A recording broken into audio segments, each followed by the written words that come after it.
Eu vou pedir agora para que o Jean me passe um vídeo aí que foi feito semana passada por uma das diretoras da FUNAI.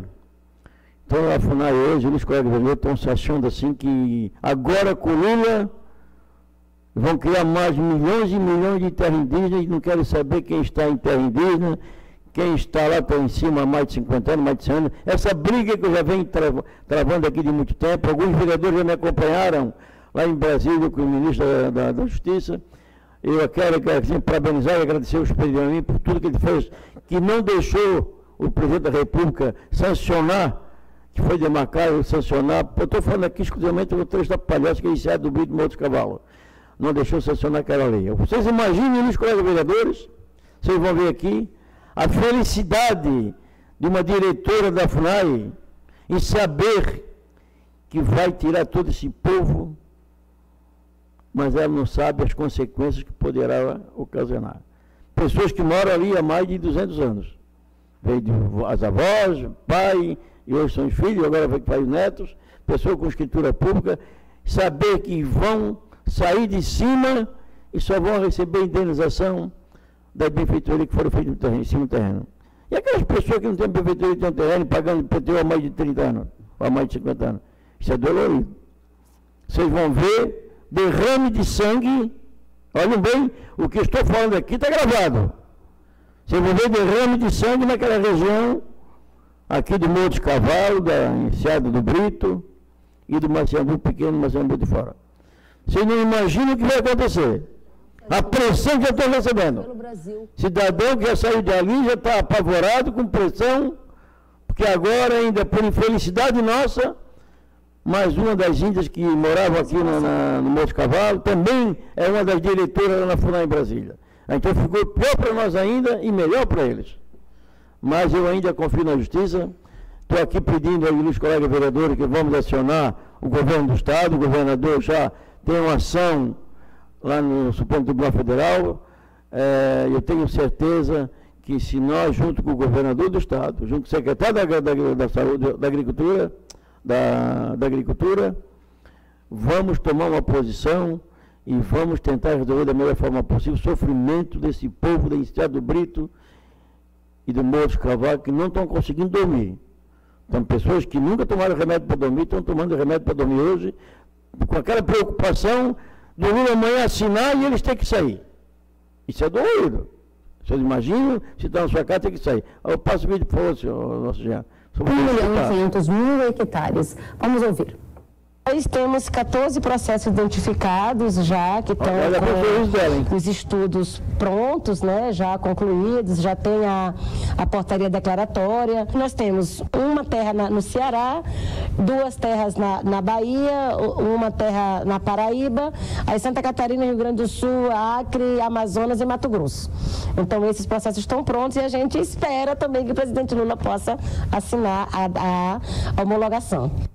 Nós preparamos uma arte para você acompanhar, quem vê a gente na televisão, com essas áreas que podem ser demarcadas, conforme disse a ministra Guajajara. Você vê a localização dessas regiões espalhadas pelo Brasil. Eu quero chamar a atenção para as regiões, por exemplo, de Santa Catarina, em Palhoça e Abelardo Luz. E também quero chamar a atenção para Mato Grosso, São Félix do Araguaia. Essa demarcação pode atingir áreas de produção agrícola. Então, está aí um mapa das áreas que podem ser demarcadas como indígenas, muito em breve, assim que o governo federal fizer a homologação destes mais de 10 pontos que estão na tela para quem acompanha o Jovem Pan News. O nosso foco de atenção a partir de agora vai ser áreas, por exemplo, do sul, como Santa Catarina, onde há uma forte concentração de produção agrícola, e também áreas do centro-oeste, como Mato Grosso, onde também há uma forte concentração agrícola. Para ter uma ideia, as áreas indígenas representam cerca de 14% do território brasileiro, 13,75% do território ficam localizados em todos os biomas do país e, segundo a FUNAI, atualmente há 680 áreas indígenas cadastradas nos registros da FUNAI. Desse total, 443 áreas já estão homologadas ou regularizadas como indígena e 237 estão sob análise. No mapa, para quem nos assiste pela televisão, a gente vê a elaboração da Embrapa, onde estão localizadas as áreas indígenas já existentes no Brasil. Vamos tratar de demarcação de terras indígenas e efeitos para agronegócio lá no sul do país com o secretário de Agricultura de Santa Catarina. Santa Catarina, que é um dos estados que está pronto para ter mais áreas demarcadas, conforme falou a ministra do Lula, Sônia Guajajara. Valdir Colato, secretário de Agricultura de Santa Catarina, é o nosso convidado. Seja muito bem-vindo, secretário, à Jovem Pan News. Uma satisfação tê-lo conosco. Obrigado, Keller. Estamos à disposição aqui em Santa Catarina, preocupados, sim, com a questão indígena também. Essa é uma questão que eu gostaria de entender. Por que há a preocupação? É porque estas áreas que estão prontas para serem demarcadas são áreas hoje onde há produção agrícola, onde vivem famílias que vivem de agricultura e pecuária, por exemplo? Exatamente. Além da área Morro dos Cavalos, que corta a BR-101, né? Nós temos aí problemas muito sérios, 196 hectares, passando para 2.004 hectares, onde nós teremos aí dificuldades imensas para até a área urbana. E para a passagem dessa área, está se propondo aí fazer um túnel que custa 300 milhões de reais, que foi bloqueada pelo Tribunal de Contas da União e está aí com um impasse na duplicação da BR-101, que é aqui em Palhoça, perto da capital Florianópolis. E também outra em Abelardo Luz, né, com 1.884 hectares, que são a agricultura 100%, né, e também atinge parte da área urbana de Abelardo Luz. Na verdade, nós temos 10 áreas listadas aqui em Santa Catarina, e isso representa 52 mil hectares, que para Santa Catarina, que tem pequenas propriedades, nós estamos aí com média de 50 hectares, 95% das 375 propriedades em Santa Catarina. Isso é um impacto muito grande na área da produção social, porque é pequenos produtores que estão nesse processo e precisam realmente de ter um cuidado especial. Nós estamos aí trabalhando com esse processo. A Procuradoria-Geral da República do Estado já entrou com ação junto ao Supremo Tribunal Federal, e aí está a discussão do marco temporal, né? Porque se o Supremo Tribunal Federal decidir pelo marco temporal, isto é, que as áreas demarcadas em 5 de outubro de 88 para lá, né, para trás, elas são reconhecidas como terras indígenas, as outras não, né?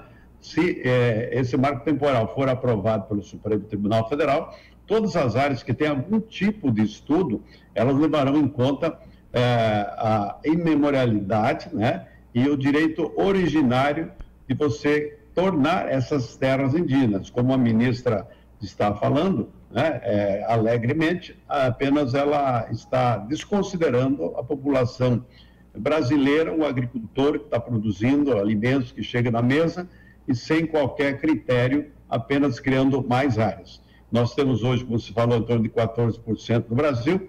Se houver a derrubada do marco temporal, nós chegaremos a 30% do território brasileiro. Para você ter uma ideia, Santa Catarina tem 1,13% do território brasileiro. Então, seria praticamente 30 Santa Catarina para nem 1 milhão de indígenas, cuja população, a metade está na cidade. Secretário, como esse tema é um tema bastante complexo, eu gostaria de pedir a sua ajuda para a gente torná-lo o mais didático possível para todos que nos acompanham. Porque, no momento, a gente tem uma fala da ministra Guajajara dizendo que já tem pelo menos mais de 10 áreas prontas para serem homologadas pelo governo federal. Dessas 10 áreas que estão prontas, a gente tem áreas no sul do Brasil, especialmente em Santa Catarina, e o senhor nos disse aqui na Jovem Pan que estas áreas hoje abrigam a produção agrícola e agricultores. Para a gente, antes de passar para o marco temporal que está no STF, gostaria de olhar para esse elemento que é uma dor mais próxima, né? Me parece que isso pode acontecer já nos próximos meses.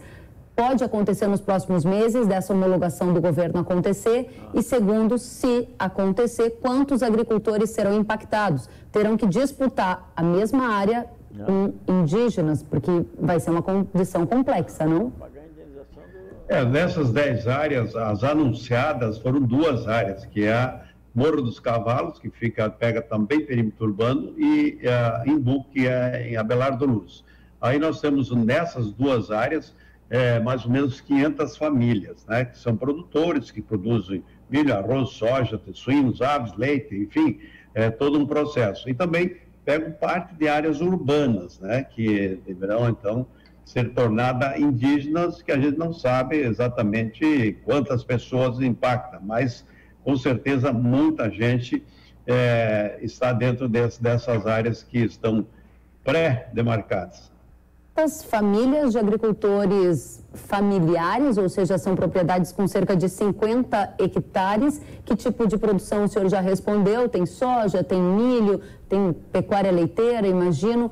E como é que fica? Essas famílias seriam indenizadas? O governo estadual está preocupado com isso? Está conversando com o governo federal? Como é que se resolve isso, secretário?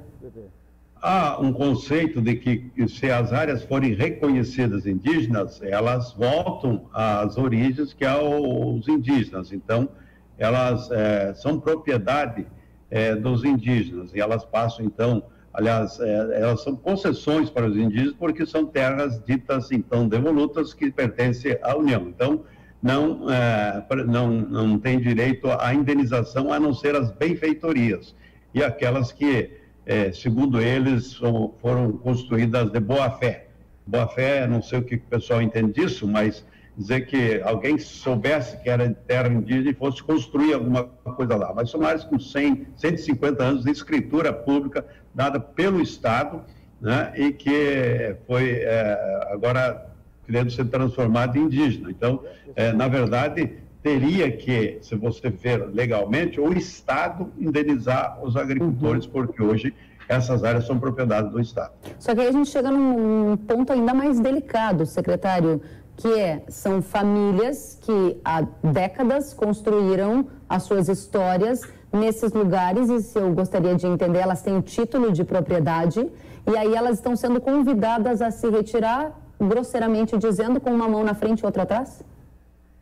Exatamente. Nós temos problemas do seguinte sentido. Áreas em que os agricultores estão produzindo, e a notícia de que seriam transformadas em terras indígenas, embora estejam ajuizadas, e a nossa Procuradoria e o Estado está, né, nessas ações com amigos cures, eles entendem que anunciada a área já começa a invasão ou a pressão em cima dos produtores. Olha, se você não nos der parte da colheita, você não vai colher. Se você não dividir conosco, você não vai ter condições de plantar. Então, tem todo esse processo que nós estamos aí com dificuldade, inclusive, para fazer a colheita em algumas áreas que estão anunciadas pela ministra aí como provável homologação de terras indígenas. Está me dizendo, e dizendo para todos que assistem a Jovem Pan, que essa situação mais conflituosa, ela já está começando por uma pressão, uma disputa de terra entre as comunidades de agricultores familiares que estão localizados nessas áreas há décadas e os povos indígenas que já começam a se sentir no direito de ocupar aquela mesma terra. E esse é um cenário que está acontecendo onde em Santa Catarina, e o que o senhor prevê na próxima fase, depois que a ministra Guajajara conseguir a assinatura, o aval para transformar essas áreas em indígenas como ela gostaria? Uma das áreas que está sendo anunciadas como provável criação de terra indígena é Abelardo Luz e Imbu, né? Onde há esse conflito há muito tempo, onde os indígenas entraram numa área, depois saíram, agora estão nas margens dessa área e fazendo, então, esse tipo de vamos dizer, chantagem. Se não deixar parte da produção, nos der certa quantidade da colheita, nós vamos impedir que seja feita a colheita. Nós temos esse conflito há alguns anos já, e agora se agudizou pela notícia que chegou, que a ministra está anunciando como uma área que vai ser homologada como área indígena. Secretário, o senhor há muitos anos faz parte do agro brasileiro, sabe que a gente já teve situações de conflito, até derramamento de sangue, infelizmente eu preciso lembrar disso, em função de conflito de terra no Brasil. Essa situação estava apaziguada e agora o que o senhor está me dizendo é que os ânimos começam a ficar mais exaltados novamente. Como o estado de Santa Catarina pretende resolver essa situação? Os produtores rurais serão obrigados a deixar as suas residências? Nós estamos trabalhando e está se envolvendo aí o governador, os procuradores, né, para ver se a gente resolve isso numa conciliação, uma negociação, para que esses indígenas e os agricultores possam chegar a um acordo. Mas esse entendimento é muito difícil, porque os indígenas entendem que as terras originárias são deles, e há muitas ONGs, muitas pessoas insuflando aí essa discussão, esse conflito, que realmente é muito difícil você chegar a alguma conclusão. Então, na verdade, hoje a decisão é mais da justiça do que qualquer trabalho de você buscar a conciliação através do diálogo. E os colegas vereadores, vocês escutaram atentamente a voz do secretário da Agricultura, vocês escutaram a ministra Jaguara, que é uma jaguara, como diz outro, com aquele sorriso na cara, gozando dos palhocenses. Aquilo ali é gozando de nós, dizendo, nós vamos homologar e vamos tirar todos de cima. E nos colegas vereadores, toda a enseada do Brito, todo Morro dos Cavalos, todo Maciambu pequeno, todo está na área de terra indígena. Vocês imaginam, como falou o secretário, derramamento de sangue que vai ter naquela região. Então, por isso, senhor presidente, estou pedindo para que a gente marque uma reunião urgentemente com o governador e também vamos tentar já essa semana, na audiência primeiro com o nosso ex-deputado Valdir Colato, que é muito, muito competente, sabe tudo o que acontece.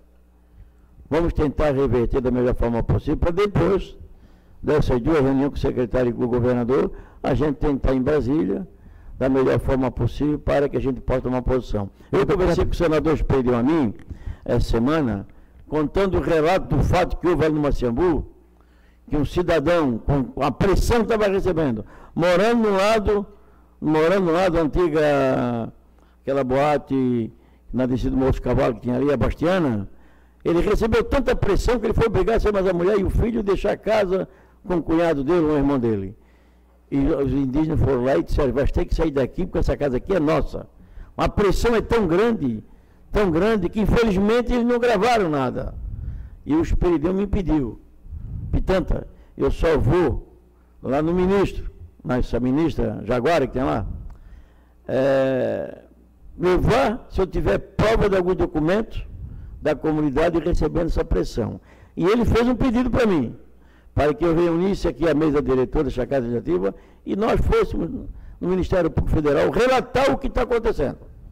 Você pode ter certeza que o Ministério Público Federal é o que está por trás de tudo isso aí, que vai nos ajudar, porque sabe o que está acontecendo é um absurdo, é um crime, é a nossa preocupação e minha preocupação, Luiz Corredores, vai ser o derramamento de sangue. Quantas pessoas que vão infartar, pessoas idosas, sabendo que vão perder seu lar. Vai ser indenizado, ele mora ali há 50 anos, uma casa vale o quê? Uma casa vale 50 mil, 100 mil reais, mas o terreno vale 500, vale 1 milhão. E vocês podem ter certeza de uma coisa, pelo sorriso dessa ministra, e com o apoio que ela tem agora de uma diretora-geral, que era daqui, da aldeia do Morro dos Cavalos, a pressão vai ser tão grande para o Lula homologar, e o Lula morre de amores, você sabe muito bem, pelos indígenas, e se ele fizer isso, e os colegas vereadores, nós estamos mortos. A comunidade vai sofrer, vai chorar, você não imagina o que vai acontecer na comunidade em Serra do Brito e Morro dos Cavalos. A calamidade pública vai acontecer com aquela região. E além do mais, além do mais, ali nós temos agricultores, e bastante, temos também pescadores, que vivem exclusivamente da pesca. Lá nós temos o maior criador de marisco que nós temos em Santa Catarina, está aqui na Serra do Brito. E daí? As pessoas também vão perder todas as suas casas. Vamos continuar produzindo? Eu acho que não. Recentemente o ministro veio aqui, deu aquelas áreas todas para nossos maricultores criar seus maristas daquela região. Mas eles moram aqui na Enseada. Então essa é a minha preocupação, eles colegas vereadores, o assunto é sério, o assunto tem que ser tratado com muito carinho, porque da mão do Lula não se espera nada, daquele ministro Lula não se espera nada, e a preocupação, eu estou levantando isso porque eu estou recebendo uma pressão tão grande, tanto de ligações, tantos pedidos do pessoal da Enseada do Brito, a gente convive, a gente tem amizade, que eles estão ficando apavorados.